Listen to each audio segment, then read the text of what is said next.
Have you ever reached the end of a week feeling completely exhausted, but strangely unsure of what you actually accomplished, enjoyed, or moved forward?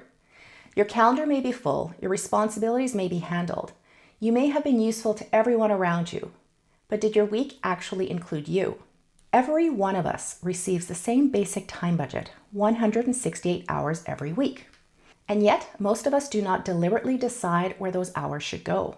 We begin with work, appointments, responsibilities, and other people's needs, and then hope there will be something left for our health, our goals, our relationships, our creativity, and our enjoyment.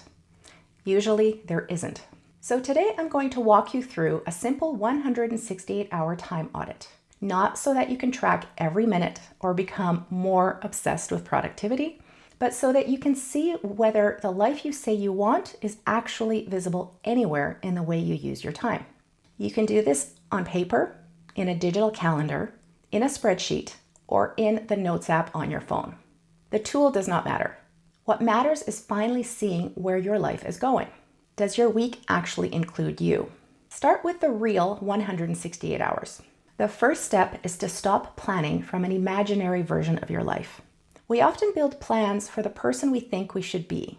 The person who wakes up early every morning, exercises daily, cooks every meal, keeps the house spotless, handles every responsibility, pursues several major goals, and somehow still has time for friends, rest, and a meaningful personal life. But that imaginary person does not have your actual responsibilities, energy, or limits. You do. So begin with the real week. There are 168 hours and 7 days. Start by subtracting the things that are already reasonably fixed. That may include sleep, paid work, commuting, appointments, caregiving, school, regular family responsibilities, and any other genuine commitments. Do not judge those hours yet, just identify them. And be honest about sleep. If you ideally need 8 hours, that is 56 hours a week. Do not create a time budget based on 5 hours of sleep and then act surprised when the rest of your plan collapses. Sleep is not wasted time away from your life. It is part of the infrastructure that allows you to have one. Part 2, count the invisible work. The second step is to account for what I call invisible maintenance. These are all the things that consume time and energy but rarely appear in a goal list. Laundry, groceries, cooking, dishes, cleaning, paperwork, email, scheduling appointments, paying bills, managing the household, returning purchases, driving somewhere for one small errand, looking after pets, property, vehicles, or family logistics. Individually, these activities may not seem significant, but together they can consume an enormous part of the week. And this is often why people believe that they have a motivation problem when they actually have a capacity problem. You are not necessarily lazy or undisciplined. Your life may simply contain more maintenance than your plan acknowledges. So ask yourself, what keeps taking longer than I expect? What repeatedly interrupts the work I say matters? What am I carrying that no one else sees? When we leave invisible work out of the time budget, we create a plan that looks reasonable on paper, but feels impossible in real life. Part 3, hours are not the whole story. The third step is to notice the difference between time and energy. 2 activities may each take 1 hour, but they may not cost you the same thing. A routine appointment may take 1 hour. A difficult conversation may take 1 hour, but may affect your concentration for the rest of the afternoon. Helping someone you love may be meaningful and necessary, but it can still require emotional energy. A full day of meetings may technically end at 5 o'clock, but that does not mean your brain is immediately ready to begin your most important creative project at 5:15. So do not only ask how many hours did this take, also ask how much energy did this require? Did it energize me, maintain me, or deplete me? Did it create momentum, or did I need recovery afterward? This is not an excuse to avoid everything difficult. Meaningful work can be demanding. It is simply a more honest way to plan. A plan that ignores energy is usually a plan that creates guilt. What required more energy than the hours suggest? Part 4, sort the week into 7 areas. Once you can see the fixed commitments and invisible work, sort the rest of the week into 7 broad areas. You do not need a complicated tracking system. These categories are simply a way to identify patterns. The first is sleep. Not only how many hours you were in bed, but whether your schedule supported enough genuine rest. The second is earn. paid work, business development, client activity, applications, professional follow-up, and the actions that genuinely move income forward. The third is care. Care for family, friends, pets, or anyone else who depends on you.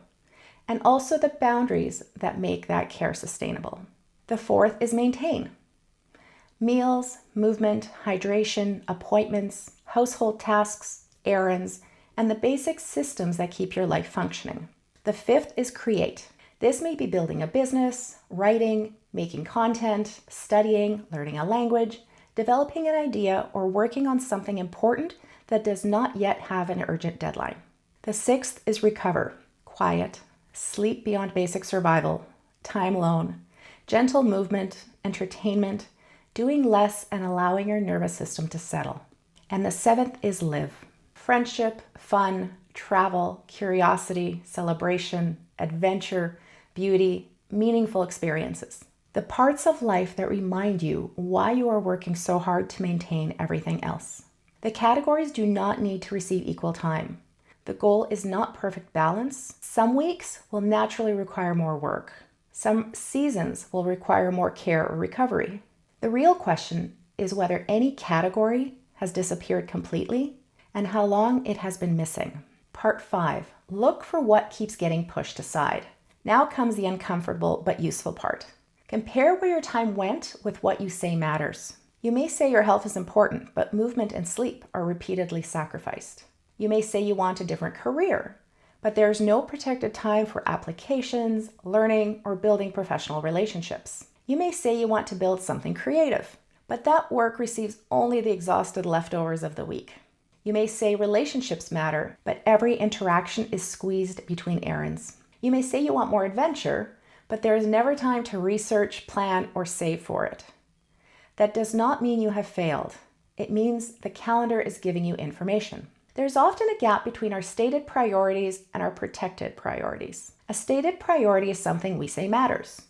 A protected priority is something that receives actual time, attention, and resources. And when everything else is scheduled first, our own lives become permanently conditional. I will rest when everything is finished. I will create when everything is settled. I will take the trip when life becomes less complicated. I will work on my future when I finally have extra time.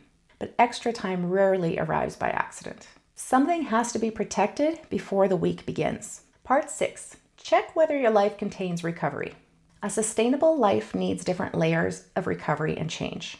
Ask whether your life currently includes some form of daily recovery, even if it is brief, some weekly time that genuinely belongs to you, a monthly change of pace, and a more substantial quarterly reset, and some form of extended restoration during the year. These do not all need to involve expensive travel. A change of pace could be a quiet morning somewhere different, an afternoon without errands, a day trip, a long weekend at home, or several days deliberately removed from normal demands. The point is that recovery cannot always be postponed until you are completely depleted. And enjoyment should not be treated as a reward you receive only after becoming perfectly productive. A life you are excited to live must contain some actual living while you are building it. After completing the audit, do not try to redesign your entire life in one sitting. Choose 3 blocks of time to protect. The first one is the block that supports your well-being. That might be sleep, movement, meal preparation, an appointment, or genuine recovery. The second is one block that creates meaningful progress. That might be income-producing work, a job application, studying, building a project, writing, creating, or making a decision you have delayed. The third is one block that helps you live more fully. That might be seeing someone you love, planning an experience, spending time outside, enjoying a hobby, or doing something simply because it adds joy or meaning. These blocks do not have to be enormous. A protected hour used deliberately can matter more than an entire day that remains vague and reactive. Put them into the calendar before the week fills. Not because nothing else matters, but because these things matter too. And protection does not mean the week will never change. Life will interrupt the plan. Someone may need you. Work may become demanding. You may have less energy than expected. But planning is not supposed to help you control every event. It is supposed to help you return to what matters after life changes. So when you look at the next 168 hours, do not only ask, how much can I fit in? Ask, where is my energy likely to go? What does this week require from me? What keeps getting pushed aside? And does this week include any evidence of the life I say I want? This is not about turning every hour into a productivity project. It is about becoming more conscious of the trade-offs you are already making and deciding whether those trade-offs still support you. Your calendar is not only a tool for managing responsibilities, it is one of the places where you decide whether your own life gets included. I would love to know in the comments, what keeps getting pushed aside in your week, and what is one block of time you are going to protect? Thanks for spending this time with me, and I'll see you in the next video.